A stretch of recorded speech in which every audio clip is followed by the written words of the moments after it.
ilmi namaa kun jiruuf jireenya isaa keessatti nyaatatu isa barbaachisa. Nyaanni isa barbaachisu kun ammoo karaa guutuudhaan hanqina nyaataa kana furmaata godhuudhaaf bara kana keessatti wanni guddaan eegalle tokko jira jechuudha. Inninis keessattuu soqotaa diklaareeshin jennee nyaata koqee koorraa oomishachuun dura jiraata. Keenya keessatti wanti guddaan qabnu gaazaaf soogidda yoon ta'in wanni magaalaa bituu qabu qonnaan bulaan. Wanni gurguddaan qabnu foon, lukkuu, killee, aannan wantoota gosa garaagaraa keessattuu midhaanirraa kaasee raafuun gosoonni kuduraa fi muduraa hundinuu qonnaan bulaa keenya keessatti argamu. Qonnaan bulaan keenya immoo akkaataa kamiin itti fayyadamaa kan jiran laanuun irra jiraata. Isa keessatti bara kana keessatti akka qonnaatti istiraatejii guddaa goonee deemaa kan jirru nyaata keenyaaniif danda'uu qabna jennee goyita laallu qaalessi jireenyaa kanaa sirrisuu kan dandeenyu ooyiruu keenya keessatti kuduraa keenya keessatti qe'ee keenya keessatti oomishuun nurra jiraata waan jiruun qonna magaalaa eegalamee jira. Qonna magaalaa eegalame kana isinis mana jireenyaa keenya keessatti oomisha kana oomishuun nurra jiraata. Karaa guutuu ta'een uummata keenya guutuu walitti qindeessinee waan guutuu yoo oomishanne hanqinni nyaataallee nu qubachuu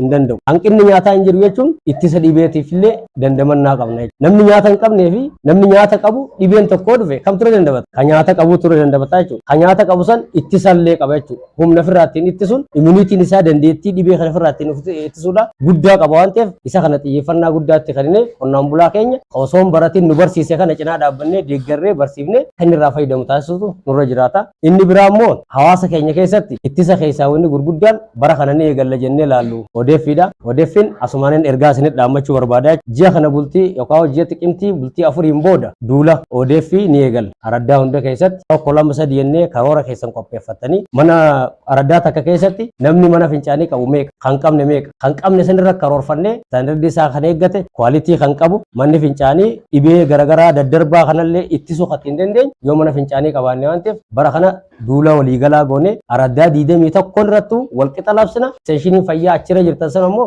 xaasaa araddaatii fi hoggansa achirra jiru wajjin deeggarsa gootanii abbaan dursa fixee eebbise badhaasa argata jechuudha jalqaba bara kana. Tattaaffii guddaa inisheetiivii guddaa bara kana keessatti aanaan keenyas aanaa moodeela ta'uudhaaf aanota godina Harargee Bahaa keessatti filataman keessaa tokko waan ta'eef isa kana carraa guddaatti qabannee bara kana irratti hojjennee eessisuu danda'utu nurra jiraata. Walii wajjin taane waajjira fayyaatis aanaa keenyas akka ceessuuf abdii guddaan qaba. Waan gabaabaa asaan kan mana isin ibsuu barbaadeetiif fadda galatoomaa isin. Akkam bultan baga nagaan dhuftan. Warri fayyaa nama fayyaa qabutu qonna isaa kana oomisha jechuudha. Ka fayyaa qabutu barnoota barataa jechuudha. Ka fayyaa qabutu hidhatee raayyaa ittisa biyyaatti deemaa jechuudha. Fayyaa qabaachuu wannaan dilli kun ni hafaa jechuudha. Karoorri mootummaan karoorsi galmaas hin ga'u. Kun wanni hundi harka keessa irratti rarra'ee jira jechuudha. Harka fayyaatiin wanni kun hundi raawwatamaa jechuudha. Kanaaf maal jechuu barbaadeeti tokkoon keenyaa kun isteeshiniin fayyaa waajjira keenyarraa eegallee araddaarraa eegallee araddaa hundaa'u moodeela godhuu qabna jechuudha. Hojii baay'ee ni hojjenna jechuudha kana keenyatti. Hojii bal'aa ni hojjenna garuu hojii hojjennu san ragaa qabachuu irratti rakkoo qabna jechuudha. Tokko maas immoo laalaa jirra.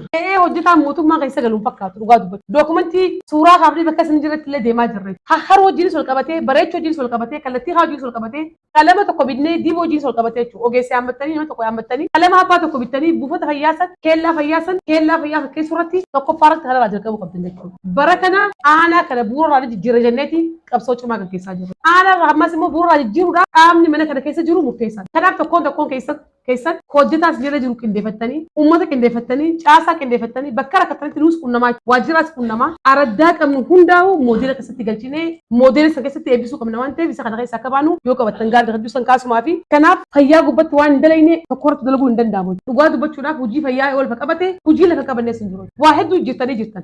Hanqina nyaataa akka Oromiyaatti beekamtan gad deebistan dhugaa dubbachuudha. Gama Oromiyaa irraa kaasanii maaliif fadiis sadarkaa lammaffaa akka Oromiyaatti maaliif ta'a maqaan jiru kallattiin nu kan namaa ture jechuudha. Har'ammoo usuma hongee keessa jirru haroobni roobni eegan roobu eegala jeeta kan caalu ammallee bakka hundi waliin ga'e araddaa qofa babbaasaan roobni araddaa nagee babbaasaan roobni bidibooraan roobni badhaatuu bareedan roobni aananii roobni hin gaammatte dhugaa dubbachuudha araddaa shan roobni hin gaammatte laalaa jirra waan ta'eef garaagarummaa guddaa jira keessattuu akka araddaa qofa babbaasaan takamee deddeessin jiru akkasumaanuu garuu hanqina nyaataa gad deebisanii jirtan lammaffaarratti dubartoota irratti hojjechuu jechuudha dubartiin isii salphii qabnee mariisifnee akka isii waltajjiillee dhuftee dhageeffattu mootummaan kun waanti jiru paartiin kun waanti jiru akka isiin dirqama si beektu akka isiin kallattii qabattee hojii kana hojjetu taasisuu keessatti antiqishoo warri zoonii babbaasaa waan tokko walaaltan gaarii keessatti dubartii gubbatti hojjettan gaarii amma zoonii facaatu haalli kun jijjiiramee jira zoonii markuullee jijjiiramee jira bal'ina akkasii jijjiiramee jira babbaasaa isaa immoo waan tokko harkaa jirra jechuudha waan garaa nama nyaataa jechuudha dubartii hugguu ijjeetiif ilaalti ijji keessa ilaaltu jechuudha ijji kun sin ilaaltu dubartii akkasitti qabuu danda'u qabnaa waan qabnu deeggaruu danda'u qabnaa hubannoo kan nufi qabnaa caasaan illee gizee waa qabdu akka isii deeggartu taasisuu qabnaa jechuudha kanaaf nuti kamatti araddaa keessa teenyee baanee baane dubartoonni keenya hanqina nyaataati.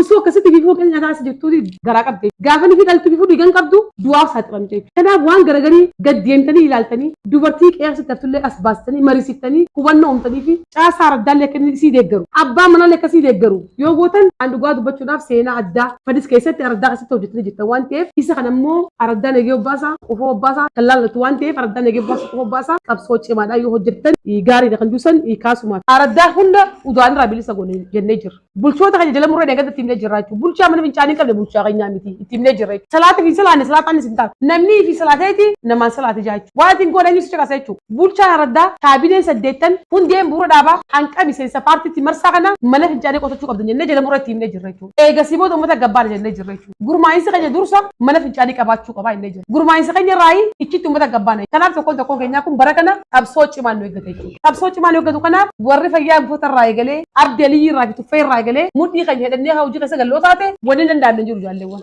Dura sammuu of qopheessu. Sammuu hojii of qopheessu. Sammuu kan hin danda'a jennaan hibbii hin cabsines hin jiru gaarratti hin cabsines hin jiru jechuudha. Kanaaf tokkoon keenya bara kana hojii ajaa'ibsiisaa hojjennee odeeffis goonee sirna eebbaa godinaas yaabnee fe'uuf deemna waan ta'eef hundi keessan qabatanii qabsoo cimaa yoo hojjettan gaariidha kan duusan kaasumaaf nyaata qe'ee kootirraa lafti takka qullaa taa'uu qabdu jennee jirra bara kana. Keessattuu wanni kun kan fayyidu sin kana fayyida jechuudha. Warra fayyaa fayyidaa. Hanqinni nyaataa kuduraan bakka kuduraan jiru hanqinni nyaataa hin jiru. Kanaaf osoo isin hin yaamin buufata keessan qulqulleessaa hidanii dallee keessan cufattanii madaba qopheessitanii kanyii qotaan irraa furadhaati qayyisir kuduraa fi muduraa hundaa'u magariisa godhuu qabdan jechuudha. Dachiin teenya bal'oo warra dachiin teenya raaraa ifatti silaal durumaanuu ifatti silaalaa ijaaree jirra jechuudha bal'oo.